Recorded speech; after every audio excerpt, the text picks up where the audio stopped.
ফারহাকে এক হাত ধরে জঙ্গলের পথ ধরে এগোতে থাকে আবরার। এত বড় জঙ্গলে ফারহাকে নিয়ে কোন দিকে যাবে সেটাও নিশ্চিত করতে পারছে না সে। পথ ধরে এগিয়ে যেতে যেতে হঠাৎ থমকে দাঁড়ায় আবরার। ফারহার দিকে চেয়ে দেখে ফারহার দুটি ভয়মাখা চোখ তার দিকে ঝাপসা অন্ধকারে তাকিয়ে আছে।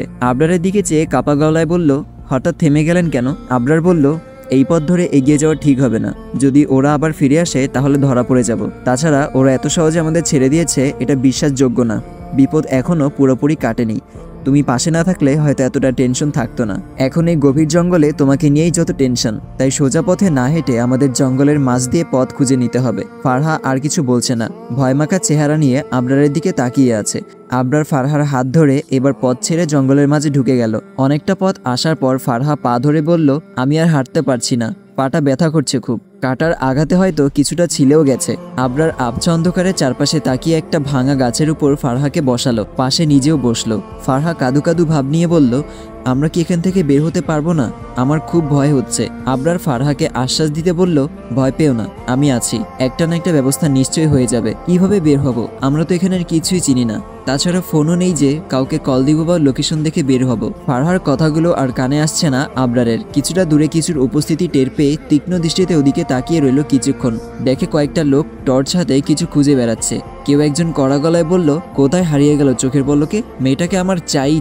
সারা জঙ্গল খুঁজে দেখ। মুহূর্তেই বুকটা ধুপ করে উঠল আবরারের। পাশে থাকা ফারহার হাত ধরে চারপাশে তাকিয়ে দেখে কিছু বড় বড় গাছের গোড়ায় অনেক ঝোপ। লুকানোর জন্য আপাতত এর চেয়ে ভালো জায়গা এই মুহূর্তে চোখে পড়ছে না। যদিও এসব জায়গায় সাপের ভয় অনেকটা বেশি, তবুও যেভাবেই হোক ফারহাকে ওদের চোখের আড়াল করতে হবে। ফারহার দিকে তাকিয়ে মুখে আঙুলের ইশারা দিয়ে বলল, একদম সাউন্ড করবে না। ওরা আবার আমাদের খুঁজতে এখানে চলে এসেছে। আমার সাথে এসো চুপচাপ, আর ভয় পেলে চোখ বন্ধ করে থাকবে। বলেই ফারহাকে নিয়ে ঝোপের আড়ালে লুকিয়ে পড়ল সে। দেখে ফারহা মুখে কিছু না বললেও চোখ বন্ধ করে ভয়ে থরথর করে কাঁপছে। হঠাৎই আবরার ফারহাকে টেনে বুকের সাথে চেপে ধরে আরও আড়াল করার চেষ্টা করছে। মাথাটা এক হাতে বুকের সাথে চেপে ধরে আছে, যেন ফারহা চাইলেও কিছু দেখতে না পায়। আবরারের বুকে মাথা রেখে চোখ বন্ধ করে আছে ফারহা, যেন এই বুকটাই এই মুহূর্তে তার জন্য সবচেয়ে নিরাপদ স্থান। আবরার ঝোপের আড়ালে লোকগুলোর উপস্থিতি বোঝার চেষ্টা করছে। লোকগুলো কিছুক্ষণ টর্চ নিয়ে এদিক ওদিক খোঁজাখুঁজি করে অন্যদিকে চলে গেল। একটা স্বস্তির নিঃশ্বাস নিয়ে ফারহার দিকে স্থির দৃষ্টিতে কিছুক্ষণ তাকিয়ে রইল সে। কোথায় এসে কিসের মাঝে ফেসে গেল দুজন। ধীরে ধীরে ঘন অন্ধকার নেমে এলো। আবরার ফারহার গালে হাত রেখে বলল, তুমি খুবই সাহসী মেয়ে, মোটেও ভীতু নাও। বুকে সাহস নিয়ে শুধু আমাকে ফলো করবে। আমি যা করব তাই করবে। এই নাও একটা লাঠি, আমি একটা নিলাম। কোনো বিপদ আসলেই আক্রমণ করে বসবে। মনে রেখো, এই অচেনা শহরের মানুষরূপী পশুগুলোর জীবনের চেয়ে নিজের ইজ্জত ও জীবন দুটোই খুবই গুরুত্বপূর্ণ। এখন একটি অ্যাড চলবে, আপনারা চাইলে স্কিপ করতে পারেন। গাইস, 1x হচ্ছে সবচেয়ে বিশ্বস্ত বুকমেকার, যা PSG এবং সিরিয়া অ্যাপের অফিসিয়াল পার্টনার, যেখানে আপনি cricket, football, tennis live match দেখতে এবং তাদের স্কোর ভবিষ্যৎবাণী করে সহজেই অর্থ উপার্জন করতে পারবেন। সেই সাথে BMW গাড়ি, আইফোন, ল্যাপটপ এবং আরও অনেক নগদ পুরস্কার জেতারও সুযোগ রয়েছে। এই অ্যাপটিতে আপনি crash, crystal, under and over 21 ইত্যাদি গেম খেলে সহজেই আয় করতে পারবেন। আপনি বিকাশ, নগদ, ব্যাংক, ক্রিপ্টো, পেপ্যাল এবং অন্যান্য সহজ পদ্ধতির মাধ্যমেই সহজেই আপনার জেতা টাকা তুলতে পারবেন। এখানে আপনি 24 ঘন্টা 7 দিন গ্রাহক সহায়তা পাবেন। তাই এখনই পিন কমেন্টের লিঙ্ক ব্যবহার করে রেজিস্ট্রেশন করুন, অথবা গুগলে 1x সার্চ করে রেজিস্ট্রেশন করুন। আর হ্যাঁ, রেজিস্ট্রেশনের সময় আমার প্রোমো কোড 1MARUF ব্যবহার করে প্রথমবার ডিপোজিটে 20,000 টাকা পর্যন্ত জেতার সুযোগ পান। দুইটা লাঠি হাতে দুজন এক পা করে এগিয়ে যাচ্ছে। কিছুক্ষণ হেঁটে ফারহা মাটিতে বসে বলল, পানি খাবো, খুব তৃষ্ণা পেয়েছে। আবরার চারপাশে তাকিয়ে বলল, এখন এই জায়গায় পানি কোথায় পাবো? দেখো ফারহা, খাওয়ার চিন্তা পরে করা যাবে। আপাতত এখান থেকে বের হওয়ার রাস্তা খুঁজতে হবে। কষ্ট করে আর কিছুটা চলো, হয়তো কিছু পেলেও পেতে পারি। ফারহা চুপচাপ মাথা নাড়িয়ে আবার উঠে দাঁড়ালো। আবরার তাকে ধরে আবার সামনের দিকে পা চালালো। বেশ কিছুটা পথ আসার পর খুটখুটে অন্ধকারের মাঝে কিছু আলো চোখে পড়ল। সামনেই হয়তো কোনো রাস্তা বা কারো বাড়িঘর অথবা বাজার, এমন কিছু। দুজনের মুখেই হাসি ফুটে উঠল। ফারহা খুব ভয়ে ছিল। নতুন জীবন পাওয়ার মতো আনন্দে আবরারকে শক্ত করে জড়িয়ে ধরল সে। আবরার হেসে বলল, এখনই এত খুশি হওয়ার দরকার নেই, আগে এসব থেকে একেবারে মুক্ত হই। বলেই ফারহাকে ধরে আবার সামনের দিকে এগিয়ে গেল সে। খুটখুটে অন্ধকারে কিছুটা পথ এগিয়ে গেলে দেখে কয়েকটা লোক টর্চ হাতে তাদের দিকে এগিয়ে এসে বলল, এই কারা তোমরা? আর এত রাতে জঙ্গলে কি করতে গিয়েছিল দুজন? পাশ থেকে একটা লোক বলল, কি আর করতে যাবে, বুঝতেছেন না ওরা কি করে বের হচ্ছে? ওদের কথা শুনে আবরার বলল, দেখুন আপনারা যেমনটা ভাবছেন বিষয়টা মোটেও এমন নয়, আমরা খুব বিপদে পড়ে এখানে চলে এসেছি।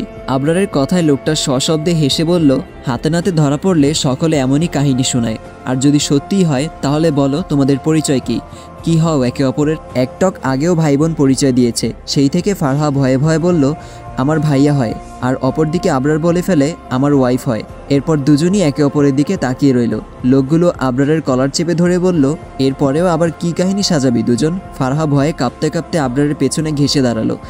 আবরার লোকটার থেকে নিজেকে ছাড়িয়ে বলল, কি করছেন আপনারা? আর আমরা যেই হই আর যাই করি এতে আপনাদের প্রবলেম কি? পাশ থেকে আরেকটা লোক বলল, এই তো দেখি চোরের মায়ের বড় গলা।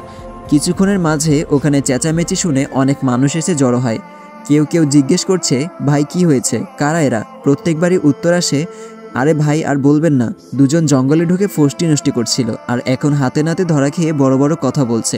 একটার পর একটা ঝামেলার জন্য আবরারের মাথা এমনিতেই খারাপ ছিল, তাই চিৎকার করে বলে উঠে, মুখ সামলে কথা বলুন, এখানে কেউই আমার পরিচিত নন, তাই বেয়াদবি করতে দ্বিতীয়বার ভাববো না। ভালোই ভালোই বলছি, আমাদের যেতে দিন। মুহূর্তেই কয়েকটা ছেলে এসে আবরারকে লাথি ঘুষি মেরে দেয়। তখনই একটা গাড়ি এসে তাদের সামনে দাঁড়ায়।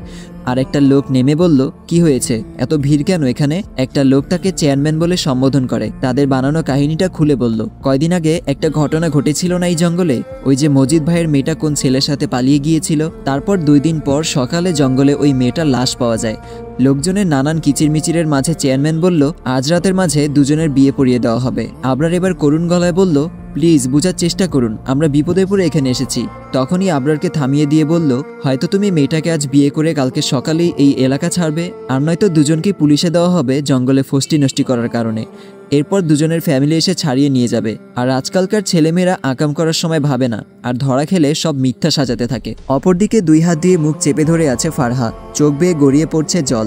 জীবনে কখনো কল্পনাও করেনি তার নামের পাশে এমন একটা কলঙ্ক যোগ হবে। এটা খুব দ্রুতই সারা এলাকায় ছড়াতে থাকে। 2টা ছেলে মেয়ে জঙ্গলে আকাম করতে গিয়ে এলাকাবাসীর হাতে ধরা পড়েছে, তাই রাতের মাঝে দুজনকে বিয়ে করিয়ে পরদিন এলাকা ছাড়া করবে।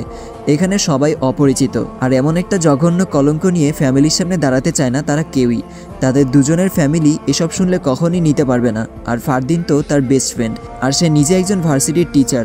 এমন একটা মিথ্যা কলঙ্ক নিয়ে কিভাবে সবার সামনে দাঁড়াবে দুজন?